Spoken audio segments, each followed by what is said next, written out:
and the Oración Seis are back to fucking together again. This chapter of Fairy Tail left a lot of build up for what's to come. So we got a pretty long chapter. What's that? It was like 30 odd pages, colour pages, you know, going in before Christmas starting up. And we see that Urza and Mirjane are going to one of the ex-council members' houses, and they're like, it shows that she is worried for Jalal at the start, but it's like, you know, she's sort of glad that she switched over with Mira, since, you know, the two, like, I've never really seen these two work together, so it was kind of interesting in this chapter, especially when the fighting break out, when you see that these two are trying to get along together, and it's just something rare. And then the ex-councilor member they talk to, Crawford Seam, is, you know, they're asking him about Face, but he doesn't even know the location. All three of the Magic Council members don't know what it is because it's that forbidden. My guess is that maybe once all of them die, maybe they remember something, or maybe once they die, something like that happens. It's like really locked up into their memories. We still don't know too much about Face, but pretty much Tyrus just storms the place. 20 members are just some grunts, and, you know, Urza and Mirjane said, we're not letting them storm this place, and they just go fucking nuts. Now, the bits that really made this chapter was definitely the Sylar part, the Oración bit, well, I'll get to as well, and just the roundabout the ending as well.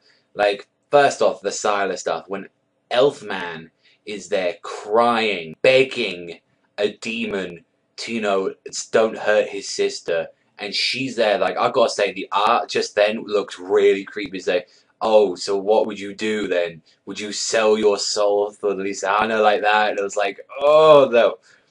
Elfman is definitely, he loves his sisters. He loves Mila, and he does not want to lose Lisana again. I'm sure, like, he would sell his soul immediately for his sisters, like, to make sure their safety. So if we see, you know, some members of Fairy Tail leaving and joining up with Tartarus, this could be some interesting shit.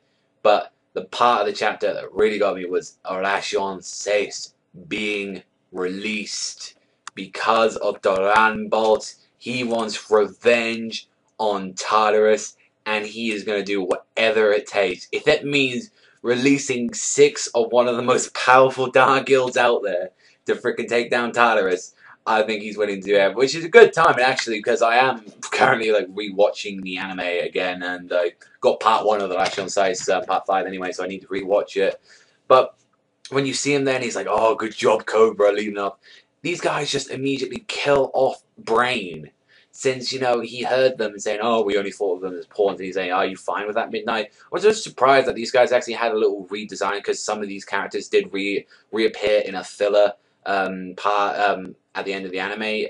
So it was pretty cool to see them again, and wondering, you know, who they'd been hired for. The first job was Jalal and Melody from freaking Crime Sorcerer want Oración Seis to do a job for them. This is how desperate they've gotten now.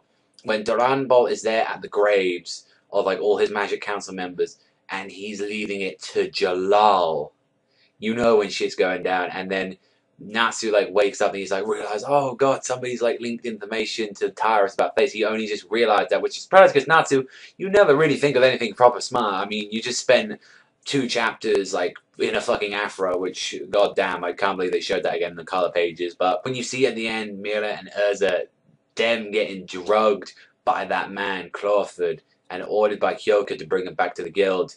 So is the same thing going to happen to them like they did with Minerva? And this also as well, this could lead up to a good chance for Lisana to get some good character development, since now only her brother has sold her soul, or potentially sold her soul to Sylar, but also as well her older sister getting taken away into the guild. So this leaves a good chance to, you know, for her to actually get some quality, like good character there, because she's done nothing since she's returned. Like, she needs to do something in this series. She's just, we got enough tits and Fairy Tail. We don't need another just pair just looking at it.